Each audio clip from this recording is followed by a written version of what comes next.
आप देख रहे हैं श्री हरि कृपा आश्रम चैनल। संस्थापक स्वामी श्री हरि चैतन्य पुरी जी महाराज।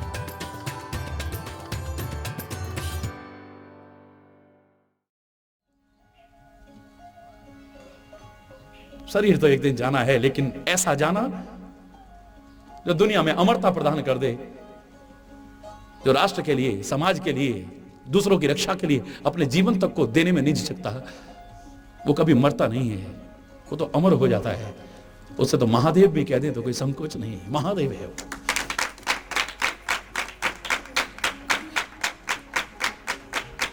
और मैं एक बात और आपको बता दूं कि इसने क्या किया है। भगवान शंकर के बारे में कहते हैं कि राम नाम इनके हृदय से एक क्षण को भी अलग नहीं होता है। बाहर के लोगों के सामने तो नाटक चल सकता है, लेकिन जो करीब रहने वाले हैं वो सब जानते हैं। तो जिनकी पत्नी पट्टा दे रही है, मैंने क्या देखा है, तुम पुन राम राम दिन राती सादर जपहु अनंग आराती। हे प्राणनाथ, तुम तो बड़े आदर के साथ एक एक क्षण राम का नाम रटते रहते हो, कितना सम्मान करते हो राम नाम का। याद है वो घटना, एक दिन आपने कितने प्रेम से आग्रह किया था, आओ ना देवी आज मेरे साथ भोजन ग्रहण करो। मेरा नियम था, विष्णु सहस्त्र नाम का पाठ करती थी मैंने कहा मेरा अभी पाठ पूरा नहीं हुआ है, मैं पहले नियम पूरा करूंगी स्वामी, तब मैं आपके साथ भोजन कर सकती हूं। तो राम के नाम के प्रति आपकी कितनी श्रद्धा है। आपने कहा था राम रामेति रमे रामे मनोरमे सहस्त्र नाम तत्तुल्यम श्री राम नाम वरानने। सहस्त्र नाम का पाठ, तो एक बार राम शब्द का उच्चारण कर ले, हो जाएगा तेरा विष्णु सहस्त्र नाम का। इतना राम के नाम के प्रति विष पी करके भी शंकर का जीवन क्यों नहीं जाता है। वो विष भी उसके प्राण लेने वाला क्यों नहीं बनता है। हमें लग रहा है कि अंदर राम है, ऊपर से विष आया, तो जब दोनों आपस में मिलेंगे तो विष और राम दोनों मिलकर के तो विश्राम बनेंगे। ये जीवन का लेने वाला नहीं, जीवन को विश्राम देने वाला बनेगा। दावे से कह रहा हूं, अंतर में अगर राम है, खाली जवान पर नहीं, अगर मेरे अंतर में राम है, ऊपर से विष भी आएगा तो वो विश्राम बन जाएगा। हरि बोल। वो जीवन को लेने वाला नहीं होगा, और साक्षात शंकर के स्वरूप में दिखाई दे रहा है। देवापगा मस्तके भाले बाल विधुर गले च गरलम यस्योरसे व्यालराट। जो ऐसी प्रवृत्तियों का जो विषैली हैं उनका शमन करने की ताकत रखता है। और ये तभी होगा जब ये सारी चीजें आ जाएंगी, तो ऐसी ताकतों को आप अपने वश में करने की ताकत रख सकते हो। फिर अगर शक्ति संपन्न बनोगे, शक्ति का सदुपयोग करने की कोशिश करोगे, दिमाग को ठंडा रखोगे, तो मैं दावे से कह रहा हूं ऐसे विषैले नागों को भी तुम अपने वश में कर लो तो कोई बहुत बड़ी बात नहीं है। ये क्रम बनाया गया है बड़ा सुंदर, और वो तभी हो पाएगा जब ऐसा विष तुम्हारे पास आए और उसे दिल तक ना आने दो, कटुता पैदा ना होने दो, प्यार बढ़ाने की कोशिश करो। अगर इसे दिल में आने दोगे तो आपस का प्यार खत्म कर बैठोगे, कभी भी सद्भाव नहीं आ पाएगा। ये विषैले नाग फिर तुम्हारे पर और भी फुंकारने की कोशिश करेंगे। नफरत को नफरत से नहीं जीत सकते हो तुम, प्यार से जीत सकते हो। उस जहर जो आ रहा है रख लो इसे यहां पे, कोई बात नहीं, पीने पड़ रहे हैं, कई बार विष के घूंटे पीने पड़ रहे हैं। एक दिन मैं दावे से कह रहा हूं, जो ईश्वर की प्रेरणा से मैंने प्रतिज्ञा की थी, कातिल का इरादा है कत्ल करने का हमको, पर हरि हमने भी ठानी है कातिल से दुआ लेंगे, हम तो उससे भी दुआ आशीर्वाद लेकर के दिखाएंगे तुम्हें। जब हमारे मन में कोई दुर्भाव नहीं है तो एक दिन शत्रु भी आपका बन जाएगा, अगर आप शत्रुता नहीं रखेंगे तो। हृदय में, ये नहीं कि सामने सामने नाटक नहीं, पीछे से भी। विश्वामित्र कितनी ही शत्रुता रखता है वशिष्ठ से, लेकिन वशिष्ठ के मन में कोई शत्रुता नहीं है। कितनी भयानक शत्रुता, जिसके 100 पुत्रों को मार दिया। क्या अपराध था उनका बताइए। उसके हृदय में कोई दिखावा नहीं है। आज तो वशिष्ठ को मारने ही आ गया है विश्वामित्र। हरि बोल। पूर्ण चंद्रमा खिला हुआ है, चांदनी रात है, दुबक दुबक करके आ रहा है, क्योंकि गलत मार्ग पर चलने वाला इसलिए हमारा मनोविज्ञान कहता है आपको पता लग जाएगा कौन व्यक्ति कैसी भावना, आपके चेहरे पर, face is the index of mind. Face, ये तो चेहरा तो आपके इंडेक्स है, पढ़ने वाला होना चाहिए। आपके दिल में इस समय क्या हरकतें चल रही हैं, आपके दिमाग में क्या हरकतें चल रही हैं, बताने वालों एक क्षण में आपको बता सकता है। तो ऐसे लोगों की चित्तवृत्तियां स्वाभाविक, उनके चेहरे पर हाव भाव बदलने लगेंगे। जो किसी की हिंसा करने की ओर जा रहे हैं, कोई चोरी करने के लिए जा रहे हैं, उनके पैरों के चलने का ढंग, उनके देखने का ढंग, उनकी हरकतें आपको बता सकती हैं कि इस समय कुछ गड़बड़ है मामला। हरि बोल। तो पूर्ण चांद खिला हुआ है, दुबक दुबक करके आ रहा है और पहुंच गया, वशिष्ठ की कुटिया के पास पहुंच गया है। छोटा सा एक छिद्र है, उसमें से अंदर झांका तो वशिष्ठ और अरुधंती बातें कर रहे हैं। हरि बोल। ऋषि पत्नी कह रही है कि देखो मेरे पुत्र, मेरा ये है, मेरा। वशिष्ठ कहते हैं देवी बाहर देखो ना, छोड़ो इन बातों को, जो होना था हो गया। बाहर देखो ना, चांद कितना सुंदर है। मुझे तो लग रहा है कि विश्वामित्र में बड़ी सामर्थ्य है, विश्वामित्र में बड़ी पवित्रता है, विश्वामित्र में बड़ी उज्ज्वलता है। मन का बुरा नहीं है, वो एकदम आवेश में आ जाता है। अगर इसके अंदर से कलंक का ये टीका जरा, जो उसमें गुस्सा है, ये दूर हो जाए तो मुझे तो लग रहा है विश्वामित्र का प्रकाश इस चंद्रमा से कम नहीं फैलेगा, सारी दुनिया में उसका प्रकाश फैल जाएगा। विश्वामित्र के कानों में गई आवाज, उन्होंने कहा जिसको मैं मारने आ रहा हूं वो मेरी प्रशंसा कर रहा है, वो मेरे प्रति उपकार की कामना है। परमात्मा वशिष्ठ प्रार्थना कर रहा है कि उसमें से ये जो कलंक है बीच में, ये काला धब्बा है, ये निकाल दो बस। विश्वामित्र बुरा नहीं है, ए परमात्मा कोशिश ऐसी करो, इतनी कृपा करो विश्वामित्र पर, उसका ये काला धब्बा खत्म हो जाए और उसका प्रकाश इस चंद्रमा से भी ज्यादा संसार में फैले। तभी तो किसी ने कहा था कि अगर तुम मारना ही चाहते हो किसी को तो मारना ना तुम किसी को तीर और तलवार से, मारना ही चाहो तो उसे मार दो उपकार से। तुम और उपकार करो और प्यार करो, आदमी तो शर्मिंदा हो जाएगा। दावे से कहता है।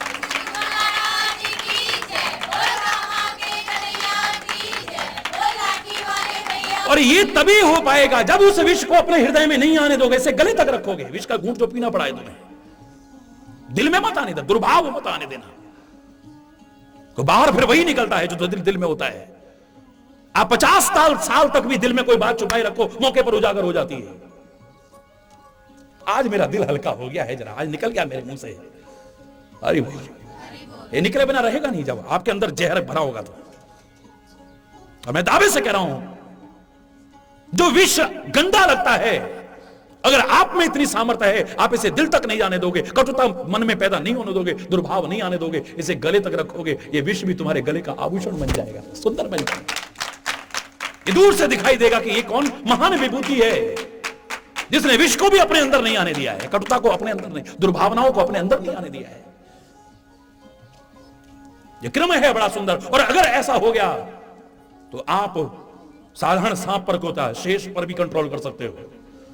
हरि बोल। ऐसे विषैले नागों पर कंट्रोल कर सकते हो तुम, लेकिन विष उगल करके नहीं, वो तो तुमसे भी ज्यादा विष रखते, क्योंकि तुम्हारे अंदर तो प्यार है, तुम्हारे अंदर सद्भाव है। तुम क्या विष उगलोगे? उनके विष को खत्म करने का, विष को कंट्रोल करने का एक ही तरीका है, बस ये।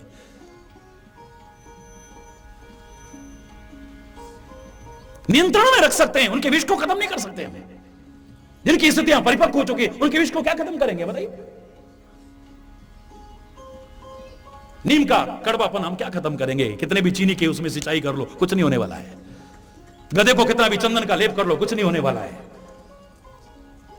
सबको कितना भी दूध पिला लो, कुछ नहीं होने वाला। बस कंट्रोल करने वाली बात है, और कंट्रोल करने का यही तरीका है एक, बस कम से कम कुछ नियंत्रण हो जाएगा, वरना आप दुश्मनी बढ़ाओगे तो ये बढ़ती चली जाएगी। याद रखना। हरि बोल। अब विष नहीं खत्म कर सकते उनका। आप मेरे साथ एक एक शब्द बोलिए, बड़ा प्यारा शब्द है ये। यशांके च विभाति भूधर सुता देवापगा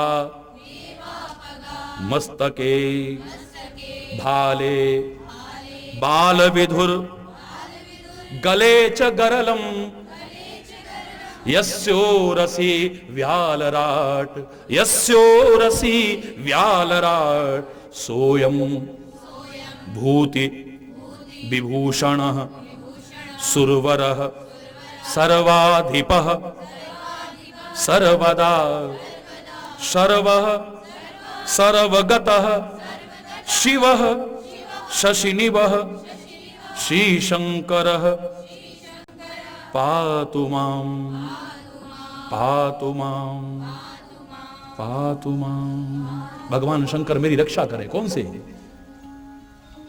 वामांगे च विभाति भूधर सुता, शक्ति का प्रतीक पार्वती उनके वामांक में विराजमान है।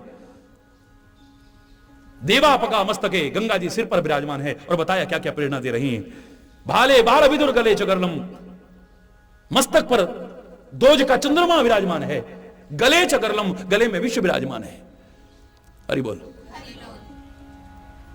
यस्योरसी व्यालराट, वक्ष स्थल पर सर्पराज शेष जी विराजमान है। हरि बोल। सोयम भूति विभूषण, भस्म से विभूषित हैं। वो कहते हैं मेरे से मांगना है तो ऐसी चीजें मांगना जिससे तुम्हारा मांगना खत्म हो जाए। हरि बोल। कृष्ण के पास होगा हीरे जवाहरात का मुकुट या मोर मुकुट या वरन। मेरे कृष्ण भगवान की बड़ी सुंदर भावना लगी मेरे को। देखिए आप भगवान जी कितनी कदर करते हैं अपने साथियों की। मेरे जो साथ के लोग हैं, ग्वाल वाले हैं, ये बेचारे गरीब लोग हैं। हरि बोल। मैं चाहूं तो मैं सोने का मुकुट पहन सकता हूं, हीरे जवाहरात का मुकुट पहन सकता हूं, मणिमाणिक्य का मुकुट पहन सकता हूं, लेकिन इनके अंदर हीन भावना आ जाएगी, छोटे बड़े का ख्याल आ जाएगा। लेकिन समाज में अगर प्यार बढ़ाना है, आपस में एकता बढ़ानी है, तो फिर उनके स्तर पर रहना पड़ेगा। मैं इन कांटों पर नंगे पैर चलूंगा। क्या मैं जूते नहीं पहन सकता? मैं चप्पल नहीं पहन सकता? मैं सारी सृष्टि का पालन करने वाला, मुझे गाय चराने की क्या आवश्यकता है? लेकिन इनके मन में हीन भावना ना जाए, हम तो बड़े छोटी हैं, हम इनके साथी कैसे बन सकते हैं? मैं इनके साथ उसी तरह खेलूंगा, इनके साथ उस तरह के वस्त्र पहनूंगा, उसी तरह से मोर मुकुट धारण करूंगा, उस तरह नंगे पैर चलूंगा, तो आपस में प्यार बढ़ेगा। इनके स्तर पर रहूंगा तो ये मुझे अपना मानेंगे, और जिस दिन ये अपना मानेंगे तब अपने दिल का हाल मुझसे कह सकते हैं, वरना नहीं कह पाएंगे। कितना सुंदर भाव। लेकिन हो सकता है उनके पास बड़े सुंदर सुंदर मणियों के हार हो, ऐसा हो। भगवान राम के पास बड़ा सुंदर मुकुट है, ये है वो है, सारी चीजें हैं। आप उनसे इसलिए ऐसी चीजें मांगते हो। शंकर कहता है मेरे पास तो ये है भैया, सांप हैं, और जिसके पास जो होगा वही तो देगा ना। अरे बोल। हम कितना सुंदर भाव कहते हैं हम लोग। धन धन भोले नाथ तुम्हारे, कौड़ी नहीं खजाने में, तीन लोक धरती पे बसा दिए, आप बसे वीराने में। धन धन भोले नाथ, धन धन भोले नाथ तुम्हारे, कौड़ी नहीं खजाने में, पर तीन लोक धरती पे बसा दिए, आप बसे वीराने में। जो खुद सुख सुविधाओं में जीवन जिएगा वो दूसरे को क्या देगा? वही व्यक्ति जो कह दे कि सब कुछ ले लो, वही व्यक्ति त्याग परिपूर्ण जीवन जीता हुआ दुनिया को सुख दे सकता है, दुनिया को साधन दे सकता है। और वो कहता है दुनिया के साधन मत मांगो, ये मेरे पास नहीं है। मैं जीवन की वास्तविकता से अवगत करा सकता हूं। तुम्हारे जीवन का अंत मृत्यु है। इस शमशान की विभूति को देख करके पहचानो, इन नर कंकालों की मेरी मुंडमाला को देख करके पहचानो। इस समाज में कैसे कैसे जीव रहते हैं जिनके बीच तुम्हें रहना पड़ेगा। इन विषैले नागों को पहचानो। अगर इनसे बचना चाहते हो तो एक ही तरीका है, बस मैं राम नाम लेता हूं, तुम भी राम नाम लेना शुरू कर दो, मेरे से ले लो, और सारी दुनिया की मांगों को खत्म कर बैठोगे। तुम याचक चाहे कितने भी बड़े हो, अयाचक न बन जाओ, तुम्हारा एक दिन मांगना खत्म ना हो जाए तो मुझसे क्या। ऐसी चीज तुम्हें दूंगा जिसको लेने के बाद फिर कुछ मांगने की जरूरत नहीं पड़ेगी। इसलिए काशी में कहते भगवान शंकर मरने वाले के हर एक के कान में जा जा करके भी, ऐसी हमारी है ना, काश्याम मरणात मुक्ति ही जो कहा है, इसी वजह से उन्होंने कहा कि अंत समय में भगवान शंकर खुद उसके कान में तारक मंत्र का उपदेश देते हैं। हरि बोल। वो कहते हैं मेरे पास यही है, लेना है तो ये ले लो। शमशान पर रहता हूं, हिमालय पर रहता हूं, शमशान की विभूति है, नरमुंडों की माला है, भूत प्रेत मेरे गण है। तो जीवन की वास्तविकता को पहचानना तुम, ये तुम्हारा अंत है, देख लो तुम। मैं नहीं कहता कि दुनिया में सारे कर्तव्य का पालन मत करो, सब कुछ करना, लेकिन आखिर ये है, देख लेना तुम इस चीज को भूलना मत एक क्षण को भी। अगर तुम इसे याद रखोगे किसी का दिल नहीं दुखाओगे, इसे याद रखोगे तो किसी का हक नहीं मारोगे, इसे याद रखोगे तो कोई बुरा कर्म नहीं करोगे, बच जाओगे बुराइयों से, तुम्हारा जीवन बहुत ऊंचा उठ जाएगा। तुम फिर एक मानव नहीं, एक देव नहीं, तुम महादेव बन सकते हो, मेरी तरह बन जाओ। इन विषैले नागों पर जो तुम्हें डसने की कोशिश कर रहे हैं, इन पर भी कंट्रोल कर सकते हो तुम, पर तरीका है ऐसा जीवन बनाना। पहले सोयम भूति विभूषण, बहुत सुंदर शोभायमान हो रही है, शमशान की विभूति शोभायमान हो रही है। सुरवर, देवताओं में सुरवर, सुर देवताओं में वर माने श्रेष्ठ हैं, सबसे श्रेष्ठ हैं। श्रेष्ठ कौन हो सकता है? जो पारमार्थिक जीवन जीता है। निकृष्ट कौन होता है? जो स्वार्थी जीवन जीता है। तो देवताओं को स्वार्थी कहा है, लेकिन महादेव स्वार्थी नहीं है, ये तो परोपकार के लिए विष तक पान करके अपने जीवन तक की परवाह नहीं करता है। तो ऐसा व्यक्ति ही श्रेष्ठ हो सकता है, ऐसा देवी ही महादेव हो सकता है। जो स्वार्थ में जीवन जीता है वो कुछ भी नहीं हो सकता है, निकृष्ट जीवन जीता है। सुरवरः सर्वाधिपः, सर्वाधिपः सर्वेश्वर है, सबका ईश्वर है तू। सर्वाधिपः सर्वदा, और तू हमेशा रहता है, हर जगह रहता है, सर्वव्यापक है ए परमात्मा। अब इसे याद रखोगे तुमसे गलत नहीं होगा। ये भी क्यों बताया है? ये सब होने के बाद भी उसकी सर्वव्यापकता को हमेशा याद रखना। आदमी गलत कब करता है? हाँ, इस समय कोई नहीं देख रहा है, हरि बोल। आदमी गलत क्यों करता है? अरे ओ विद्यार्थियों, परमात्मा सर्वत्र होता है, सर्वदा होता है, और किसी की नजर देखे ना देखे, लेकिन उसकी नजर हम पर हमेशा रहती है, हर क्रिया पर रहती है, हर कर्म पर रहती है। कितना भी हम छुप करके करें, उसकी नजरों से बच नहीं सकते। इसलिए हमेशा इसे याद रखना कि परमात्मा हमेशा हमें देख रहा है, वो हर जगह पर है। गुरुदेव ने सिखाया, कल याद करके सुनाइएगा इसे। दूसरे दिन पूछा, हाँ कल हमने क्या सिखाया था? भगवान सर्वत्र हैं, सर्वदा हैं, कोई देखे ना देखे भगवान जरूर देखते हैं, उनकी नजरों से कुछ नहीं छुप सकता है। सबने सुना दिया, युधिष्ठिर ने नहीं सुनाया। अरे भाई, आप ये प्रसंग पढ़ के देखिएगा, बड़ा सुंदर प्रसंग है। उन्होंने कहा अच्छा याद हो गया, तुमको याद नहीं हुआ अभी? बोले गुरुदेव अभी याद नहीं। अच्छा ऐसा करो, ये सेब ले जाओ और ऐसी जगह डाल करके आना जहां कोई ना देखे। अरे भाई, सारे रखे, युधिष्ठिर खाली वापस लाया, खाली युधिष्ठिर वापस लेकर के आया। कहो भाई सेब रखा है? तो बोले हाँ जी रखा है। कहां रख करके आए? बोले ऐसी जगह जो चिड़िया की भी नजर न जाए।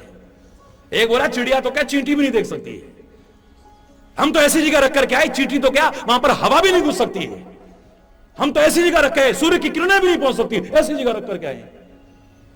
युधिष्ठिर तुम सेब वापस क्यों ले आए?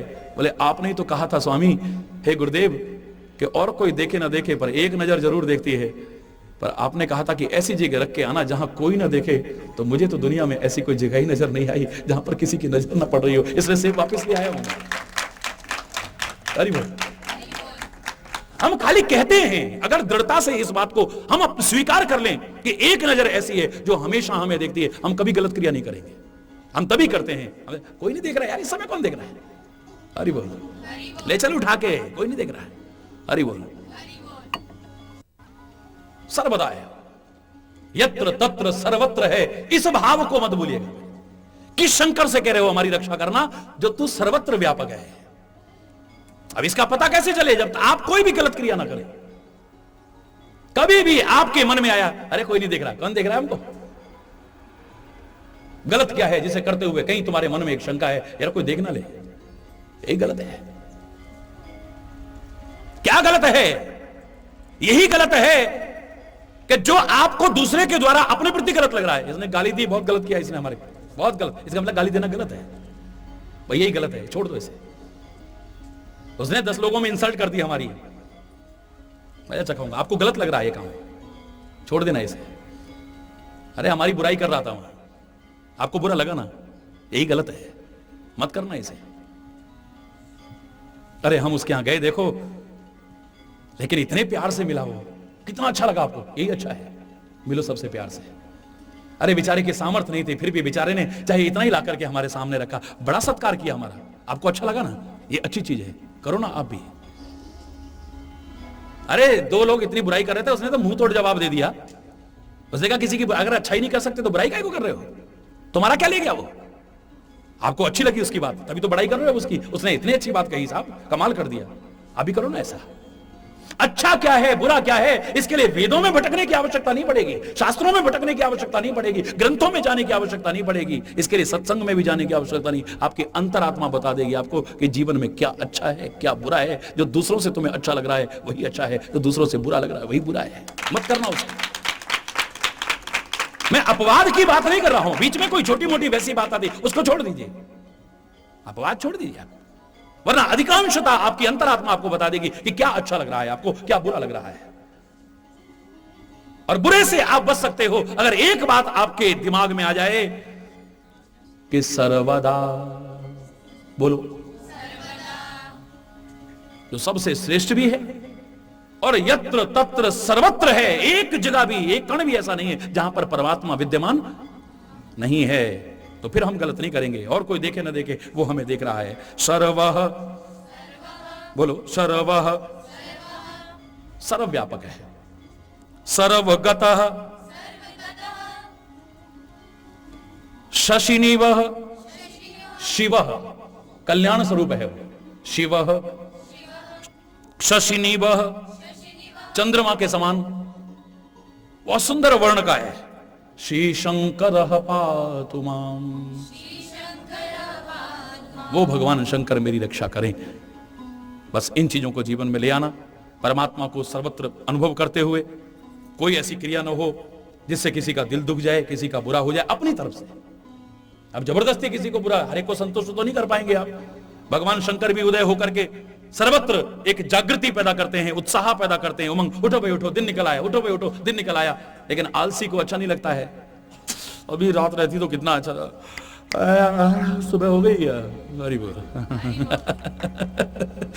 आलसी को अच्छा नहीं लगता है, वो चोर को अच्छा नहीं लगता है, उल्लू को अच्छा नहीं लगता है, भोगी विरासी को अच्छा नहीं लगता। कितने लोग हैं जिनको सूर्य भगवान भी अच्छे नहीं लगते हैं, परमात्मा भी अच्छे नहीं लगते। तो आप भी सबको अच्छे नहीं लगोगे, उसकी परवाह मत करना। पर अपनी तरफ से कोई ऐसी कोशिश मत करना जिससे किसी का बुरा हो जाए, किसी का अहित हो जाए, ये जानते हुए कि सब में मेरा परमात्मा है, सर्वत्र वही है। सबसे प्यार करना सीख जाओ। अगर कहीं से तुम्हें विष भी मिले उसे दिल तक मत आने देना। अगर उस विष को खत्म करना है एक दिन, तो उस नफरत को खत्म करना है एक दिन, तो उस कटुता को खत्म करना है एक दिन, तो अगर उस दुर्भाव को खत्म करना है एक दिन, तो एक दिन इस संसार में रहते हुए, इन विषैले लोगों के बीच रहते हुए भी, इन ताप संताप में रहते हुए भी चंद्रमा की तरह शीतल रह सकते हैं आप। स्वयं शांत रह करके दूसरों को शांति प्रदान करने लायक हो सकते हैं आप। और ऐसा अगर जीवन आपका बन जाए, शक्ति संपन्न आपका जीवन बन जाए, शक्ति का दुरुपयोग न करने वाला आपका जीवन बन जाए, परोपकारी आपका जीवन बन जाए, शांत आपका जीवन बन जाए, दूसरों को शांति प्रदान करने वाला आपका जीवन बन जाए, परोपकारी आपका जीवन बन जाए, गंगा जैसा पवित्र आपका जीवन बन जाए, ये सारी चीजें आ गई तो फिर भगवान तुम्हारी रक्षा ना करे, कदम कदम पर तुम्हें संभालेगा। तुम्हें कहने की भी आवश्यकता नहीं पड़ेगी, दावे से कह रहा हूं, परमात्मा तुम्हें संभालेगा, कदम कदम पर संभालेगा, रक्षा करेगा तुम्हारी। और परमात्मा सबकी रक्षा करे, क्योंकि आज जो स्थितियां आ रही हैं, किससे रक्षा करे? आतंकवादियों से, दुष्टों से, उनसे तो रक्षा करे ही, दुश्मनों से, उनसे तो रक्षा करे ही। मैं तो कह रहा हूं हमारे अंदर विकार ना आ जाए, हमारे अंदर गंदगी ना आ जाए, हमारे अंदर कटुता ना आ जाए, हमारा जीवन गलत रास्ते पर ना चला जाए। इसे कदम कदम पर संभाल ले। रक्षा करे हमारे सद्गुणों की, रक्षा करे हमारे चरित्र की, रक्षा करे हमारे अच्छे आचरण की, रक्षा करे हमारे अच्छे स्वभाव की। अगर इनकी रक्षा हो गई तो बाकी रक्षा तो अपने आप हो जाएगी, दावे से करें। सर्वाधिपः सर्वदा सर्वः सर्वगतः शिवः शशिनिवः श्रीशंकरः पातु माम्, श्रीशंकरः पातु माम्, श्रीशंकरः पातु माम्, श्रीशंकरः पातु माम्। परमात्मा सबकी रक्षा करें, सब पर कृपा करें। परमात्मा श्री राम का बड़ा सुंदर प्रसंग प्रारंभ होने वाला है इस अयोध्या में। अयोध्या को बहुत से लोग अयोध्या भी कहते हैं। हरि बोल। अयोध्या, अयोध्या कहते हैं। मैं ये जबरदस्ती के अर्थ करने की कोशिश नहीं कर रहा, लोग करते हैं। अब मुझे जो अच्छा लगा देखता हूं कि जहां कभी युद्ध ना हो। हरि भाई, जो खाली बाहर के लिए योद्धा नहीं है, अयोध्या वो नगरी है जो अंदर के लिए योद्धा बनते हैं। दुनिया को जीतने वाले योद्धा तो जगह जगह, वो लंका में भी बहुत भरे हुए हैं, लेकिन अयोध्या में तो ऐसे योद्धा हैं, बाहर के योद्धा हो या नो, अयोध्या है वो बाहर के लिए हो सकता है, लेकिन अंदर अपने मन को जीतने वाले, अपनी इंद्रियों को जीतने वाले, परमात्मा का नाम लेने वाले, पवित्र जीवन जीने वाले योद्धा उस नगरी में जरूर रहते हैं, महावीर रहते हैं। बड़ी प्यारी नगरी है और इसी प्यारी नगरी में ही परमात्मा अवतरित होते हैं। इस रामचरितमानस में 3 नगरियां बताई हैं और 3 श्रोता त्रिविध प्रकार, और 3 नगरियां बताई हैं प्रमुख।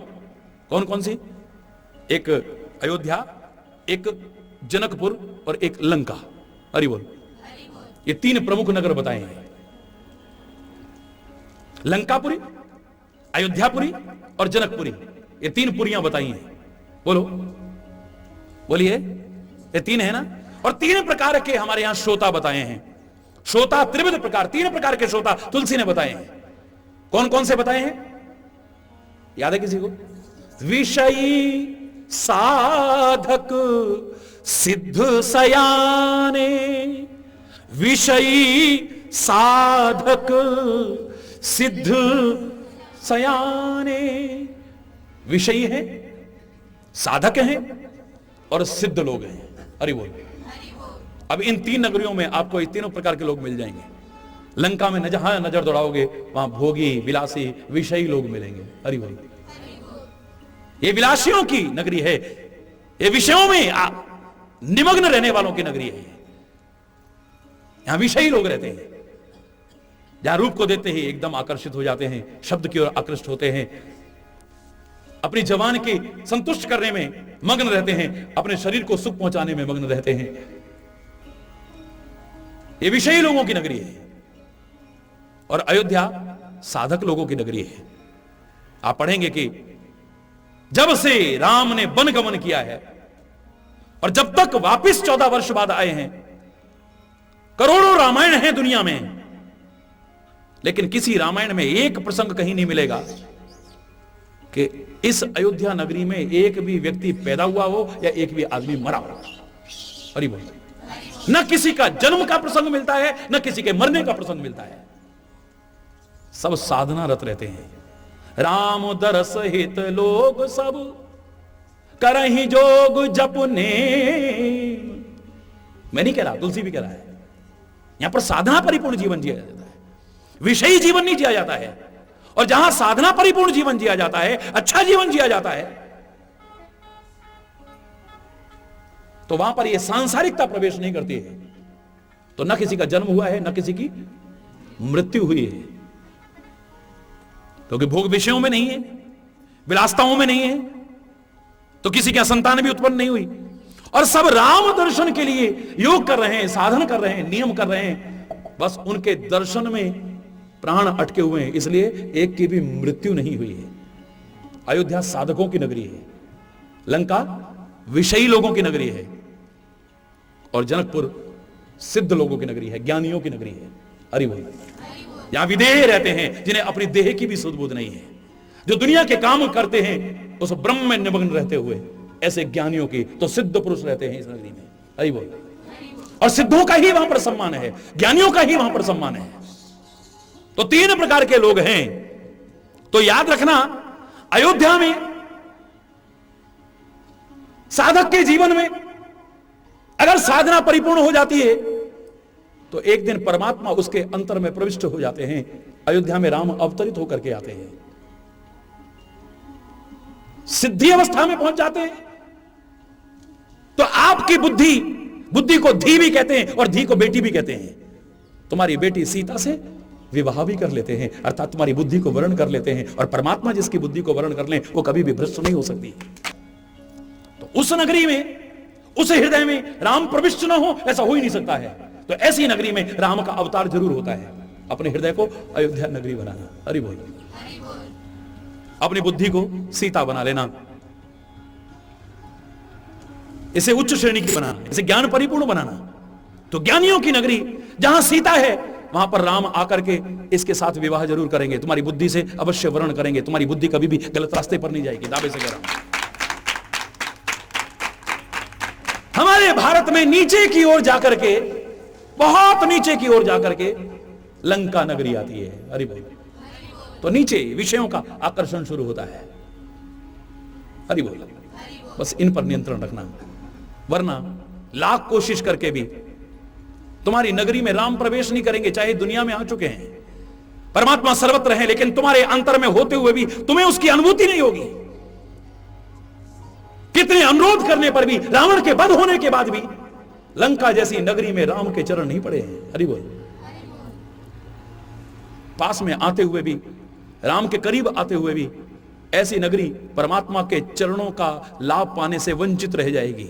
अगर आप विषयी जीवन बनाएंगे तो राम आपके हृदय में चरण भी नहीं रखेंगे, दावे से कह रहा हूं। अगर साधना परिपूर्ण जीवन बनाएंगे, राम अवतार भी आपके अंदर ले लेंगे, और अपनी बुद्धि को अगर उत्कृष्ट बनाओगे तो उसको वर्ण भी कर लेंगे, सीता को वर्ण भी कर लेंगे। जनकपुरी इसे बना लेना, इसे लंकापुरी मत बनाना। 3 प्रकार के श्रोता बताए इसमें, और तीनों की स्थिति सामने है। तीनों नगरियां तीनों की प्रतीक हैं। विषयी लोगों का प्रतीक लंका है, सिद्धों का प्रतीक जनकपुर है, और साधना का प्रतीक बोलिए अवधपुरी है। तो अवधपुरी में राम अवतरित होते हैं। साधना परिपूर्ण जीवन बना लेना, राम तुम्हारे हृदय में अवतरित हो जाएंगे। सिद्धों की नगरी जनकपुरी है, ज्ञान की चरम सीमा है वहां। तो अपनी बुद्धि को ज्ञान परिपूर्ण बनाना। तुम्हारी बुद्धि, जिसे धी भी कहते हैं, बेटी भी कहते हैं, इसे वर्ण कर लेंगे स्वामी, परमात्मा वर्ण कर लेंगे, अपनी अर्धांगिनी बना लेंगे, इसे अपने साथ रखेंगे, इसे अपनी बुद्धि को इसके साथ रहेंगे हर क्षण। ये कभी कुमार्ग पर नहीं जाने देगी। और अगर विषयी जीवन बनाया तो जैसे लंकापुरी को यह सौभाग्य नहीं मिला कि पास में आकर के भी राम के चरण पड़ जाते, तो तुम्हारे हृदय में कभी परमात्मा के चरण विराजमान नहीं हो सकेंगे। अभी कौन से राम हैं जो मानव बन करके लोगों को सिखाने आए हैं और खुद अपने जीवन में अपना करके सिखाते हैं कि अगर तुम हर हाल में प्रसन्न रहना सीख लेते हो तो सोच लो कि तुम मेरा स्वरूप बन चुके हो। प्रसन्नताम या न गताभिषेकस्तथा न ममुले वनवास दुःखतः मुखाम्बुज श्री रघुनंदनस्य मे सदास्तु सा मंजुल मंगल प्रदा। हरि बोल। प्रसन्नताम या न गताभिषेकस्तथा, सामान्य प्रसन्नता है यहां पे। ये नहीं कि राज तिलक की खबर सुन ली तो बहुत भूल गए, अभिमान में अकड़ में आ गए, अब मैं राजा बनने वाला हूं। और राज्य मिलते मिलते अगर वनवास हो गया है तो ये नहीं कि मलिन हो गए अब हाय, नहीं। जिसने हर हाल में प्रसन्नता को कभी खोया नहीं है, वो संत का स्वरूप है, वो महापुरुष का स्वरूप है, वो परमात्मा का स्वरूप है। स्थिति प्रज्ञता के लक्षण उसके जीवन में स्पष्ट दृष्टिगोचर होते हैं, जो कृष्ण ने गीता में कहा है। स्थिति प्रज्ञ किसे कहते हैं? दुख में, सुख में, हानि में, लाभ में, यश में, अपयश में, अनुकूलता में, प्रतिकूलता में भी समान रहता है। अपने अंतर की प्रसन्नता को कभी खोने नहीं देता है, अपनी मुस्कुराहट को कभी खोने नहीं देता है। वो सदैव मुस्कुराने वाला अगर कभी उदास हुआ होगा तो दूसरों के दुख को देख करके हुआ होगा, दूसरों को दुखी देख करके हुआ होगा, दूसरों को परेशान देख करके हुआ होगा, दूसरों को कष्टों में देख करके हुआ होगा, दूसरों की विपत्ति को देख करके हुआ होगा, अपने कष्टों से नहीं हुआ कभी। उसे तो राज्य भी मिल जाए तो वही प्रसन्नता है, कोई विशेष प्रसन्नता नहीं है। और राज्य तिलक होते होते अगर वनवास हो जाए तो चेहरे पर कोई मलिनता नहीं है, उसे कहते राम। हमें अगर कोई खुशी की खबर मिलते मिलते अचानक, भगवान ना करे, कभी दुख की खबर मिल जाए तो क्या हालत हो जाती है हमारी। नौकरी लगते लगते छूट जाए, हरि बोल, प्रॉफिट होते होते रह जाए, प्रमोशन होते होते रह जाए, संतान होते होते रह जाए, विवाह होते होते रह जाए, कोई काम बनते बनते रह जाए, क्या हालत होती है हमारी। हम किस राम की चर्चा कर रहे हैं, किस राम के अनुकरण की चर्चा कर रहे हैं, किस राम से प्रार्थना कर रहे हैं, किस राम से कृपा की याचना कर रहे हैं, जिस राम से हमें प्रेरणा लेनी है। कि परमात्मा पर अगर तुम्हें विश्वास है, तुम अपना कर्म करते रहो, तुम अपना कर्तव्य करते रहो। ये जीवन में अनुकूलता प्रतिकूलता का दौर तो चलता रहता है। तुम अपने जीवन की उस सहजता को, स्वाभाविकता को नष्ट मत होने दो, अपनी प्रसन्नता को, अपनी मुस्कुराहट को नष्ट मत होने दो। याद रखना, दुखी को हर कोई रुलाता है, रोतों को हर कोई रुलाता है, और हंसतों को हर कोई हंसाता है। इस दुनिया में भी देख लेना आप। एक आदमी बोला, भगवान ने देखो हम गरीबों पर मार करी, अरे अमीरों के वास्ते और बढ़ता जा रहा है, हम गरीब के बेचारे की झोंपड़ी में भी आग लग गई। हरि बोल। तो मैंने कहा, तुम भगवान को दोष दे रहे हो, तुम क्या करोगे? बोले, हम तो ऐसा नहीं करेंगे। अगर मैंने कहा, अभी तुम्हें घर में हवन होना है, 4 ईंटों की, पंडित जी ने कहा 4 ईंटें ले आओ। तो आलिशान कोठी या आलिशान महल में से लाओगे या किसी के टूटे मकान में से लाओगे? हरि बोल, हरि बोल। अब वो श्रीमान जी बोले, देखो हम जैसे इंसान भी ऐसा नहीं करेंगे कि गरीब की मार करें बेचारी की, और भगवान ने। तो मैंने कहा, भाई साहब आपको 4 ईंटों की जरूरत है, ईंट कहीं दिखाई नहीं दे रही, मिल भी नहीं रही कहीं पे, तो आप महल में से लाएंगे या आलिशान कोठी में से लाएंगे, या जिसका मकान टूटा हुआ है, दीवार टूटी है, उसमें से 4 लाएंगे? नहीं लाएंगे तो उसी में से साहब, उसका तो टूटा है। वाह भैया, एक तो बेचारे के पास पहले ही टूटा है, तू भी 4 ईंट ले जा, जिसको पड़ जाए वो भी ले जाए, तुम उसके ऊपर मार क्यों कर रहे हो? मुस्कुराओगे तो तुम्हें हर कोई मुस्कुराता दे। और आपको रात दिन रोने की आदत है तो आपके पास कोई बैठना भी पसंद नहीं है। इसका तो रोने की आदत है यार, जब देखो जब रोना ही रोता रहता है, तुम्हारे पास बैठना भी को पसंद नहीं करेगा।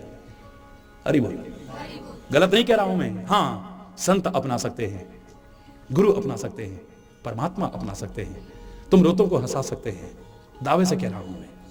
लेकिन उन पर विश्वास दृढ़ता से रहे। ये नहीं कि जरा सी अच्छी खबर मिली तो हम बहुत अकड़ गए, भगवान को भूल गए, और जरा सी बुरी खबर मिली हमारी भगवान से श्रद्धा हट गई। कभी ऐसा मत होने देना। हमारे परमात्मा तक सामने करके दिखा रहे हैं कि राज्य तिलक की खबर होते होते सामने आ रही है, कोई विशेष प्रसन्नता नहीं है। प्रसन्नताम याना गताभिषेकस्तथा न ममले वनवास दुःखता। वनवास की खबर होते होते कोई दुख नहीं है, कोई मलिनता नहीं, वही मुस्कुराते हुए चल दिए। बन चले राम रघुराई, बन चले राम रघुराई, आगे आगे श्री राम चलत हैं, आगे आगे पीछे लक्ष्मण भाई, तिनके बीच श्री मात जानकी, तिनके बीच श्री मात जानकी, राजा जनक की जाई, बन चले राम रघुराई, बन चले राम रघुराई। और रोते हुए नहीं चले, मुस्काए, मुस्का करके चल रहे हैं। हरि बोल। हमें राज्य दिया है, तुम्हारा राज्य छिन गया, तुम्हारे पिता ने तुम्हारा राज्य ले लिया, तुम्हारी मां कह गई नहीं तुम्हारा राज्य ले लिया। बोले किसने कहा? हमें राजा बनाया है, हमारे पिता ने राज्य छीना नहीं है। कमाल है, जंगल जा रहे हो और कह रहे हो राजा बनाया है। राम की भावना देखिए आप, पिता दीन हुए कानन राजू, मुझे तो जंगल का राज दे दिया है, जाओ बेटा जंगल का राज करो। जंगल में कोई राज नहीं करता है, और शेर जंगल में राज करता है। हरि बोल। जंगल में कौन राज करता है? बोलो, शेर राज करता है, गीदड़ नहीं कर सकता है। हरि बोल।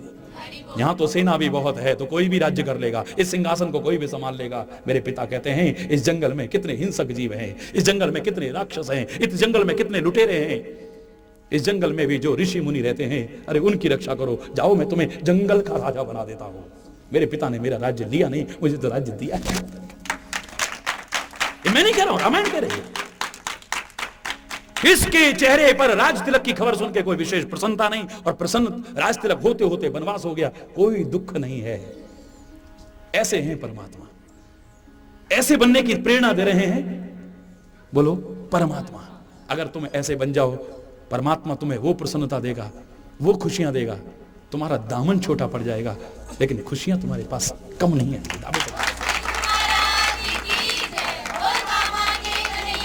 प्रसन्नताम, मेरे साथ बोलिए, प्रसन्नताम या न गताभिषेकस्तथा न ममले वनवास दुःखतः मुखाम्बुज श्री रघुनंदनस्य मे, रघुनंदनस्य मे सदास्तु सा मंगल प्रदा। ऐसे परमात्मा का मुखारबिंद हमेशा मेरा मंगल करे। और परमात्मा भगवान शंकर से हमने प्रार्थना की थी हमारा कल्याण करें, हमारी रक्षा करें। मैं प्रार्थना करता हूं परमात्मा हम सब की, सारे भारत की, सारे विश्व की रक्षा करें, सारे विश्व के लोगों का कल्याण हो। क्योंकि संत हमेशा ये कहता है विश्व का, सारे बोर से विश्व का, एक का नहीं कहता है, सारे विश्व का कल्याण करें। और ऐसे परमात्मा श्री राम की जो स्तुति कर रहे हैं, अगर इस तरह का जीवन हम ले आए, वह आपका मंगल ही मंगल करें, कभी अमंगल ना हो। क्योंकि वो है ही मंगल भवन अमंगलहारी, आपके अमंगलों का हरण कर ले, आपके जीवन में मंगल ही मंगल हो, आपके जीवन में शुभ ही शुभ हो, कभी अशुभ ना हो। परमात्मा से बार बार प्रार्थना करता हूं, हो मंगल भवन अमंगलहारी, हो द्रवहु सो दशरथ अजेर बिहारी। राम सिया राम, सिया राम जय जय राम, राम हो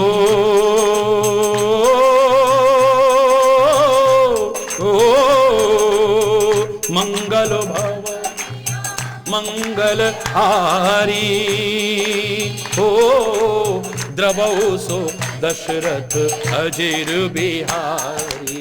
राम सिया राम, सिया राम जय जय राम, राम सिया राम जय जय राम। हरि बोल हरि बोल हरि हरि बोल, हरि बोल हरि बोल हरि हरि बोल, हरि बोल हरि बोल हरि हरि बोल, हरि बोल हरि बोल हरि हरि बोल, हरि बोल हरि बोल हरि हरि बोल, हरि बोल हरि बोल हरि हरि बोल, हरि बोल हरि बोल हरि हरि बोल, हरि बोल हरि बोल हरि बोल। नीलांबुज श्यामल कोमलांगम,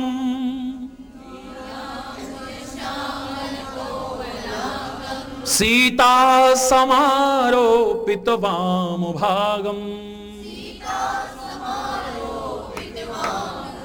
पाणौ महासायक चारुचापम, नमामि रामं रघुवंशनाथम। रघुवंश के स्वामी भगवान श्री राम को नमस्कार करते हैं। कैसे हैं ये? कल आज यहीं पर सुबह के प्रसंग में अभी यहीं पर गलत शब्दों के लिए क्षमा चाहता हुआ अपनी वाणी को विराम देता हूं। बोलो वृंदावन बिहारी धर्म की अधर्म का प्राणियों में विश्व का, गौ माता की, भारत माता की, गंगा माता की, संत समाज की, भारत की देवियों की, भक्त समाज की,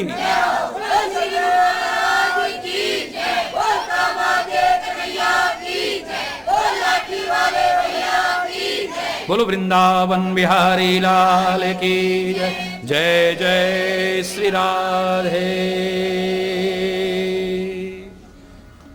श्याम राम राम। शिवाय नमः, ओम माधवाय नमः।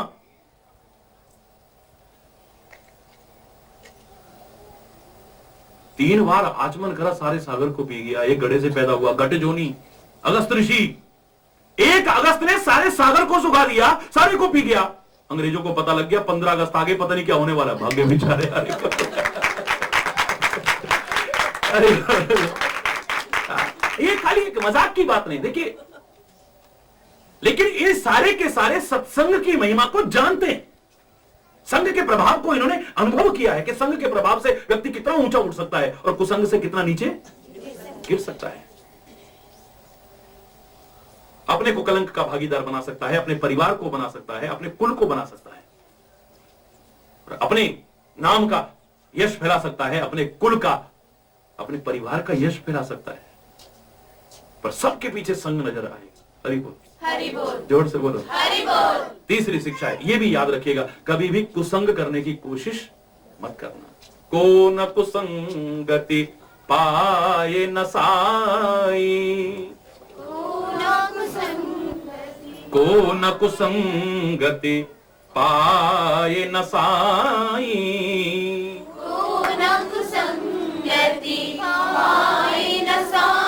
रहे न नीच मते चतुराई,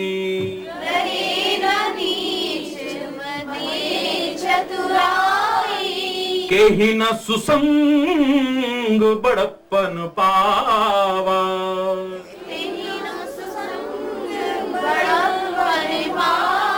सुसंग से किसको बड़प्पन नहीं मिला है, और कुसंग से कौन बर्बाद हुआ है। तो संग का बड़ा प्रभाव है, इस संग दोष से भी बचने की कोशिश करना। और एक बात और मैं आपको चलते चलते बता दूं, जो प्रमुख रूप से इसमें शिक्षा आपको लेनी चाहिए, हर व्यक्ति को लेनी चाहिए, हर परिवार में सीखना चाहिए, हर कार्यालय में सीखना चाहिए, दुनिया के जितने संबंध हैं उनमें सीखना चाहिए। जिसकी जो जगह है उसे वहीं पर रखो। हरि बोल, हरि बोल। अंतर से भाव आपका समदर्शिता का हो कि सब आत्मस्वरूप हैं। मेरी कोई क्रिया किसी को नुकसान न पहुंचा जाए, मेरी किसी क्रिया से किसी का अहित ना हो जाए, किसी का बुरा ना हो जाए। लेकिन व्यवहार की उपेक्षा मत करना, व्यवहार में जिसकी जो जगह है उसे वहीं रखना। ज्यादातर परिवारों में कलेश क्यों होता है?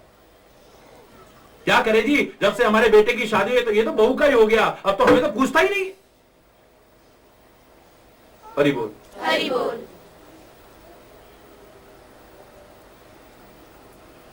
और बहू क्या कहती है, मेरे को क्यों लाए थे?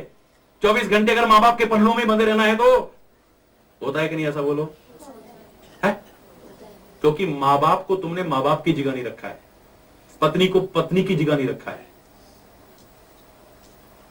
ऐसे ऐसे लोग मैंने देखे हैं मूर्खतावश मां बाप की नासमझी के कहने के कारण अपनी पत्नी को मार देते हैं। हरि बोल, हरि बोल। नासमझियों से पत्नी के कहने पर अपने मां बाप को जिन्होंने पाला पोसा उसको छोड़ देते हैं। आमतौर से जो परिवार में कलेश की स्थिति आती है, मैं जो व्यवहार में देख रहा हूं वो बता रहा हूं आपको। क्या करें जी, जब से इसकी शादी हुई ये तो बस अब ससुराल का हो गया, अपनी घरवाली का। ससुराल प्यारी लगी जब ते, रिपु रूप कुटुंब भये तब ते। परिवार अब शत्रु लगने लगा इसे, अब मां बाप नहीं अच्छे लगते इसको। कहीं पर दूसरी स्थिति है तो पत्नी कहती है, काय को ब्याह करा था मेरे से? इतने छोटे बच्चे हो तुम कि उनके इशारे पर गलत भी करने को तैयार हो। या कुछ बच्चों को यह भी कहते सुना गया, अरे बस हमारे पिताजी के तो गुरु महाराज आ गए, अब ये भूल गए सब कुछ। हरि बोल, हरि बोल। मैं आपको हाथ जोड़ के कहता हूं, ये स्थितियां नहीं आएंगी अगर तुम माता पिता को माता पिता की जगह रखो, गुरु को गुरु की जगह रखो, बच्चों को बच्चों की जगह रखो, पत्नी को पत्नी की जगह रखो, पति को पत्नी की जगह रखो, परिवार के जो रिश्तेदार हैं उनको उनकी जगह रखो, कार्यालय के जो लोग हैं उनको उनकी जगह रखो। जिसका जो स्थान है अगर वहां रखोगे तो ऐसी नौबत आने की स्थिति कभी भी ऐसी नौबत नहीं आई।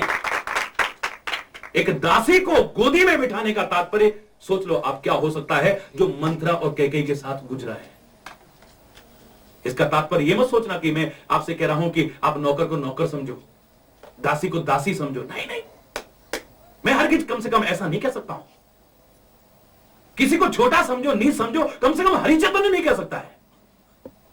अंतर में सबसे प्यार रखो, लेकिन अगर व्यवस्था बनाना चाहते हो तो जिसकी जो जगह है उसे वहीं रखो। ऑफिस से बाहर निकलते ही अपने कर्मचारियों का, अपने जो सबऑर्डिनेट्स हैं उनका दुख दर्द पूछो, उनकी समस्या को पूछो। लेकिन कार्यालय में आप अगर अधिकारी की कुर्सी पर बैठे तो अधिकारी बनकर रहिए, वरना आप काम नहीं ले पाएंगे, आप व्यवस्था नहीं कर पाएंगे, एडमिनिस्ट्रेशन ठीक से नहीं चला पाएंगे, आप सिर पर चढ़ जाएंगे। हरि बोल, हरि बोल। मेरी बात को गलत अर्थ में मत ले जाइएगा, क्योंकि कल्पना की उड़ान में आप लोग पता नहीं कहां तक पहुंच सकते हो। हरि बोल, हरि बोल।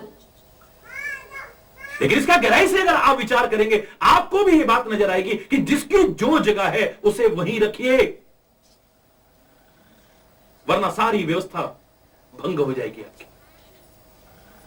आपके हृदय में कभी वेदना हो सकती है, आपको दुख हो सकता है,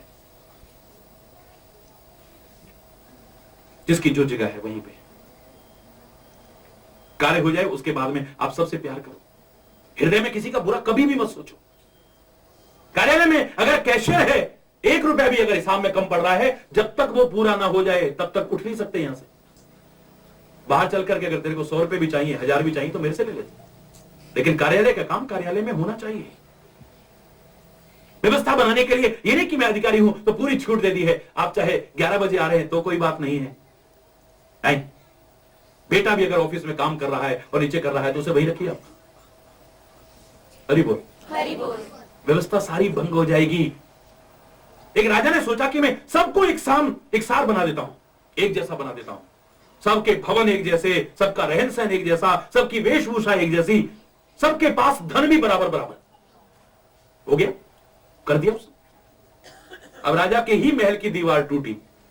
हरि बोल, हरि बोल। तो जो लोग पहले मजदूरी का काम करते थे उनके पास संदेश आ गया, उन्होंने कहा हम क्यों आए भाई, हम सब बराबर हैं। वो राजा का है। हरि बोल, हरि बोल। जोर से बोलो, हरि बोल। अब हम सब बराबर हैं, हमारे महल एक जैसे हैं, हमारा खान पान एक जैसा है, हमारे पास बैंक बैलेंस भी एक जैसा है, वो हम पर रौब नहीं पिला सकता है। सारी व्यवस्था भंग हो गई। सारे नगर के अंदर कोई भी उस दीवार का निर्माण करने के लिए नहीं आया। क्यों? मैं कह रहा हूं आत्म रूप से सबको समान समझो। ये सोचो कि जो आत्मा इसमें है वही मेरे अंदर है, जो परमात्मा इसके अंदर है वही मेरे अंदर है, जो रक्त मांस हड्डी इसके अंदर है मेरे अंदर भी वही है। कोई भेदभाव ना करो, किसी से घृणा मत करो, किसी से द्वेष मत करो, किसी को कोई नुकसान पहुंचाने की कोशिश मत करो, किसी का अहित मत करो। लेकिन जहां व्यवस्था का सवाल आता है, अगर बनाए रखना चाहते हो, शांति का सवाल आता है, अगर बनाए रखना चाहते हो, तो जिसकी जो जगह है उसे वहीं रखना, वरना सारी व्यवस्था आपकी भंग हो। कैकेयी के सामने मंत्रा का स्थान चरणों में था, खोपड़ी पे चढ़ा लिया है। हरि बोल, हरि बोल। और वो भी अगर अच्छी सन्मति वाली होती तो चलो चल जाता, कुमति वाली। हरि बोल, हरि बोल। अच्छी भली कैकेयी की मति को भी खराब कर गई। कल के प्रसंग में हम पहुंचे थे कि कैकेयी कहां तक पहुंच गई है आज? कोप भवन में। कोप भवन गवनी कैकेयी कोप भवन में चली गई। और कल मैंने आपसे इतना ही कहा था, जो पहले भी कह चुका हूं, जहां पर आप जितेंद्रिय रहे, जहां पर 10 पर कंट्रोल है आपका, दशरथ बने रहे, वहां एक आम व्यक्ति तो क्या, राम भी अगर उतर करके आ जाए तो कोई बहुत बड़ी बात नहीं है, परमात्मा भी उतर के आ जाए तो कोई बहुत बड़ी बात नहीं है। लेकिन जहां कंट्रोल खत्म हुआ, जहां विषयों ने, विकारों ने आप पर डेरा डाल लिया है, कमियां आपके अंदर आने लगी हैं, मंत्रा रूपी लोभ जहां पर आ जाए, कैकेयी रूपी क्रोध जहां पर आ जाए, और दशरथ रूपी काम जहां पर आ गया, तो राम अगर आया भी है तो वहां से चला जाएगा। वनवास तो एक बहाना बनेगा। विकार के रहते, कुमति के रहते परमात्मा नहीं मिल सकता। मिला है तो टिकेगा। हरि बोल, हरि बोल। सतर्क रहिए, नित्य आत्मनिरीक्षण कीजिए कि आज हमने दिन भर क्या बोला है, दिन भर क्या चिंतन किया है, दिन भर क्या व्यवहार किया है, दिन भर क्या क्रियाएं की हैं हमने। हरि बोल, हरि बोल। बचे रहोगे, वरना तो हरि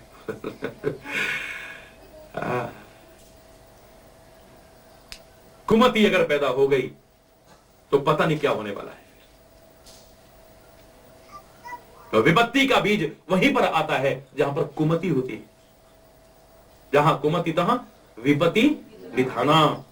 और यहां पर भी एक है, विपत्ति बीज, विपत्ति रूपी बीज है, वर्षा ऋतु चेरी, और उस बीज को बढ़ाने के लिए वर्षा की आवश्यकता है, पानी की आवश्यकता है, वो मंत्रा बन गई है।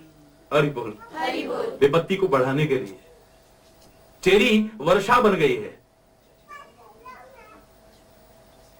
और विपत्ति का बीज बोया जा रहा है। अब उसके लिए जमीन की आवश्यकता है, तो वो जो विपत्ति का बीज बोया जा सकता है वो कुमति में ही आ सकता है, सुमति में नहीं आएगा कभी। जहां सुमति था संपत्ति, वहां तो संपत्तियां आती हैं, विपत्तियां नहीं आती हैं कभी।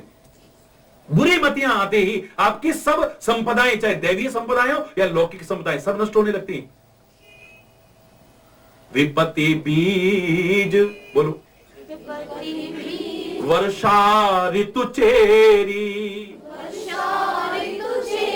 और भूई भई कुमति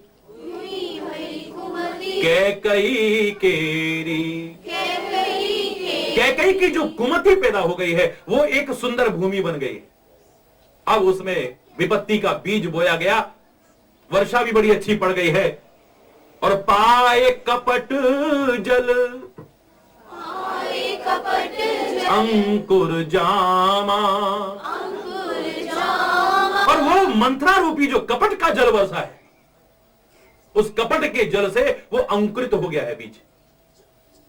कुमति की भूमि पर ही विपत्ति का बीज आ सकता है अगर कपट का जल और पड़ जाए तो। हरि बोल, हरि बोल। और वर दोए दल, वर दोए दुख फल परिणाम,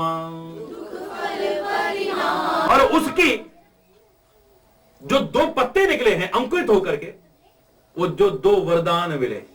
यद्यपि मैंने कहा इन्हें मैं वरदान नहीं मानता हूं, वरदान का तात्पर्य होता है वरदान यानी श्रेष्ठ दान।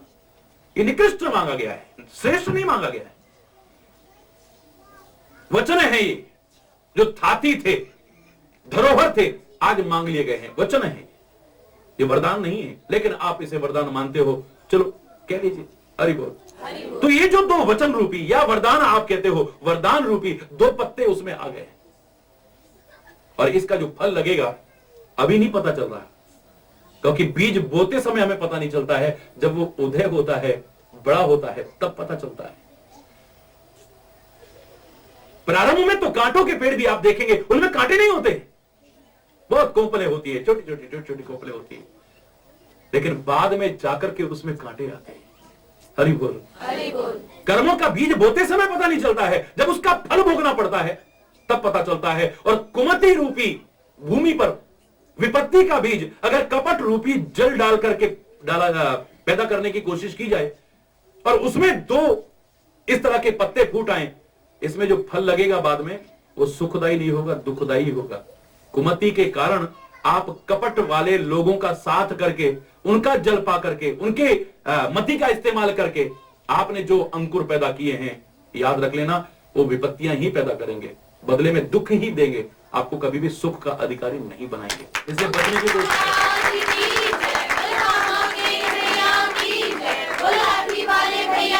ऐसे कपटी लोगों से बचने की कोशिश करना। हरि बोल, हरि बोल। महाराज जी के पास भी हर तरह के लोग आते भी हैं, हर तरह के लोग रहते भी हैं, महाराज जी सब कुछ जानते भी हैं। हरि बोल, हरि बोल। फिर भी कोशिश करते रहते हैं शायद सुधर जाएं, शायद सुधर जाएं, और सुधर भी रहे लाखों। हरि बोल, हरि बोल। लाखों करोड़ों लोग सुधर रहे हैं, बड़ी अच्छी बात है। सत्संग की महिमा है, हरिचेतन की महिमा नहीं। लेकिन जहां कपट की दीवार है बीच में, जहां झूठ की दीवार है बीच में, जहां छल की दीवार है, मैं दावे से कह रहा हूं, चाहे सामने पारस पत्थर भी क्यों ना हो, तुम जंग लगे लोहे ही बने रहोगे। जीवन में कभी भी स्वर्ण में अपने जीवन को नहीं बना सकते। और मैंने तो यहां तक आपसे कहा था कि पारस तो लोहे को सोना ही बनाता है, लेकिन संत और गुरु की शरण में अगर कपट छोड़ के आ जाओ, झूठ छोड़ के आ जाओ, छल छोड़ करके आ जाओ, तो तुम सोना नहीं बनोगे, तुम भी पारस ना बन जाओ। तुमसे कहिए पारस ही बन जाओ।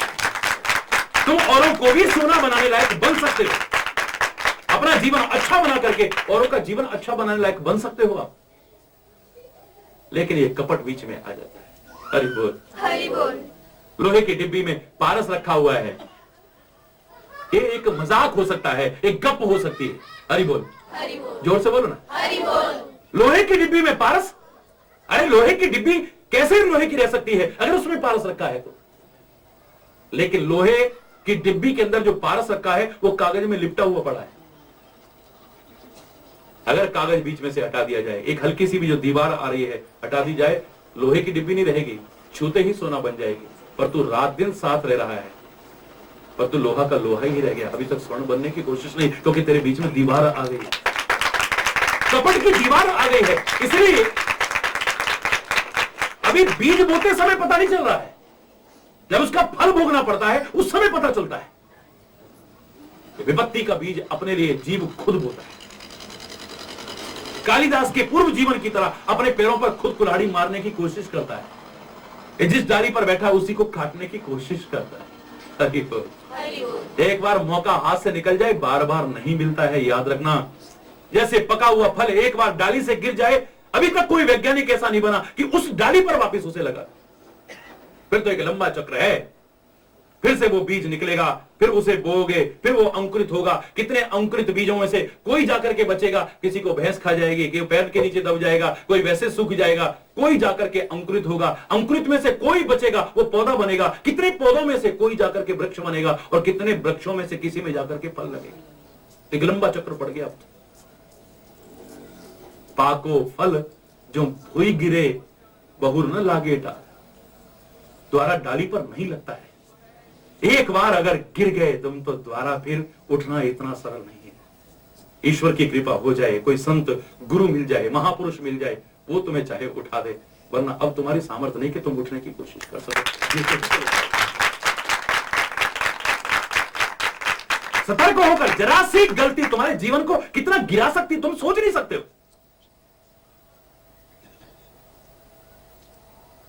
तब पता चलता है जब हम फल भोगते हैं। जोर से बोलो। सारे कोप का सामान तैयार करके और जाकर के सो गई है। कहां? कोप भवन में। हरि बोल।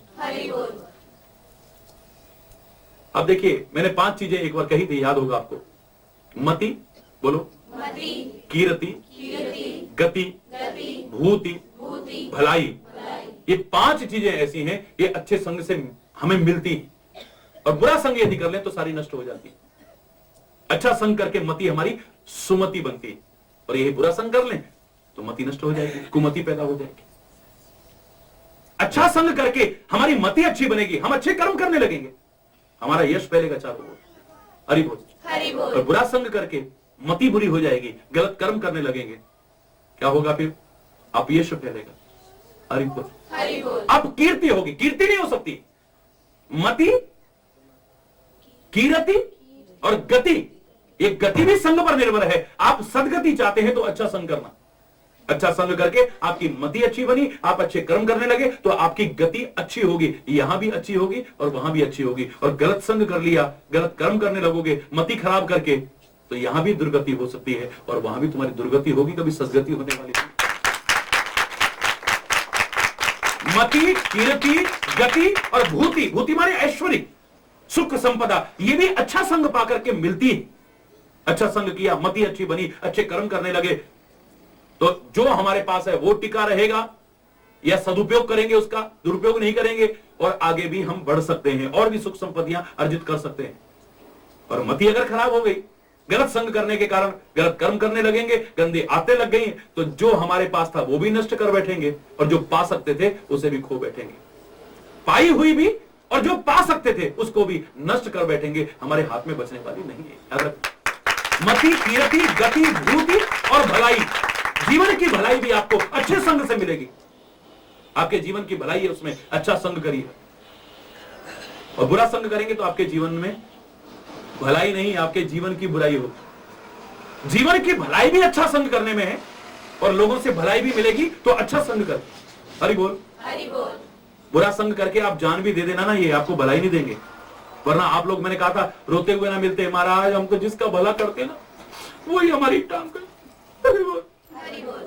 ये आप में से अधिकांश लोग कहते हैं, हम जिसका भला करने की कोशिश करते हैं वही हमारा बुरा करता है। महाराज जी, कितना भला कर लो, आखिर में हमें बुराई मिलती है, क्योंकि संग तुम्हारा खराब है। इनके लिए कितना भी आप कर लेना, अंत में बुराई ही मिलनी है आपको। और अच्छा संग करोगे तो आप कुछ ना भी कर पाओ तो तुम्हें बड़ाई मिलेगी। भाई कुछ ना कर पाओ, चैलेंज करके कह रहा हूं मैं आपसे, महाराज जी के लिए आप क्या करोगे? बोलो, क्या करोगे? क्या करोगे आप? कुछ नहीं कर सकते। हरि बोल। लेकिन महाराज जी या और संतों का आप संग करते हैं तो मैंने देखा हम कुछ भी नहीं कर पा रहे, फिर भी हमारी बड़ाई होती है, हम बड़ाई के पात्र हो जाते हैं। जो हमें मिल रहा है उनका संग करने, हमें भी सम्मान मिल रहा है, वरना कोई 2 कौड़ी को पूछेगा नहीं। हरि बोल। हरि बोल। बड़े बड़े लोग सम्मान करने को तैयार हो जाएंगे आपको। आप कुछ न करते हुए भलाई पाने के पात्र बन सकते हैं। टेढ़े चंद्रमा भी शंकर का साथ करके वंदित हो सकते हैं, तो तुम्हारे जैसे टेढ़े लोग भी अगर कोई हैं